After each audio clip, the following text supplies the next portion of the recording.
啦。咁啊就而家香港大槍協會嘅我哋嘅會長係啦，咁佢都係我哋嘅今次香港比賽嘅最高負責人。好，大家好，我係盧維先，咁係代表呢個香港大槍競技協會嘅，大家好。好啦，今日先介紹一下啦，咁我哋今日咧將會為大家展示一個大槍嘅競技運動啦。咁大槍競技運動咧，大概幾時開始發展嘅咧？其實呢一個係中國自古以來就有嘅競技項目嚟㗎。不過從現代化嚟講啦，即係好似而家開始咁樣有一個正式嘅比賽模式咧。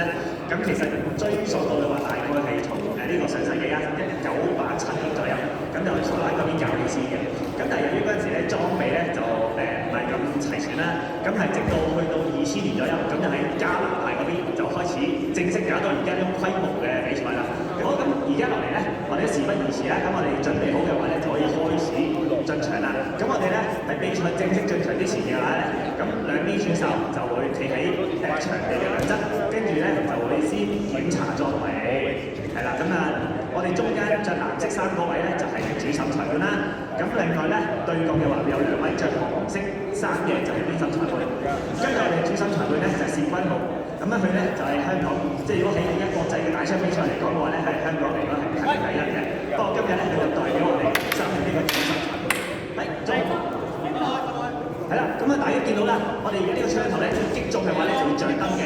啱嗰下打中軀幹心口咧，咁就有3分嘅。所以當大家睇呢個比賽嘅時候咧，我哋睇下有冇着燈，咁就可以知道到底有冇中啊。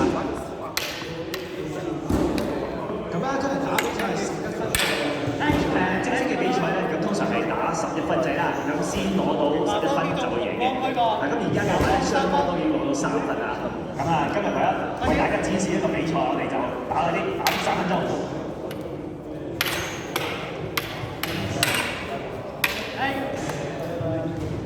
好嗱，咁啱見到啦，好似啲出界喎，出界會扣分嘅。咁咧喺大槍競技比賽嚟講嘅話咧，呢個體育規則出界係唔會扣分嘅，只會翻場地繼續嘅啫。因為個大槍咧已經好長啦嘛，如果咁輕易出界又扣分嘅話，咁就其實好難睇㗎啦。咁我哋其實個場地盡量控制，等佢哋唔好去太遠。咁如果離得太遠嘅話，我哋就請佢翻中間再繼續啦。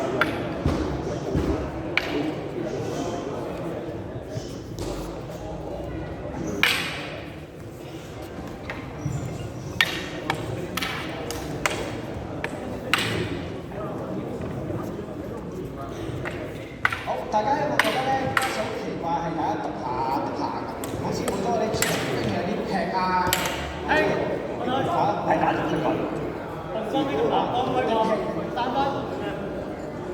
係，咁頭先阿蔡師傅講到啦，咁其實咧我哋呢個比賽咧大槍啊嘛，槍大家都知道中國武術嘅槍嘅槍頭係用嚟吉㗎嘛。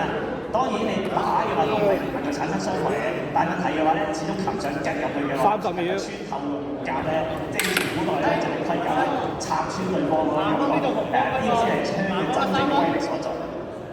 咁打嘅話咧，可能打斷關啦，但係對方唔會死㗎嘛。打仗喎，梗係要整死對方係嘛。槍擲一條線，係槍擲一條線，同棍打大鐵槍好大分別。係啊，同埋因為我哋個槍頭10秒，係篤中嘅話先會分順得到，所以打落去嘅話咧係唔會着燈嘅。紅多啦3分，預備，開始。好啦，咁不如我哋呢個打埋呢個最後一槍，我哋就仲有2場嘅表演賽嘅，呢個都知我哋打埋最後一槍啦。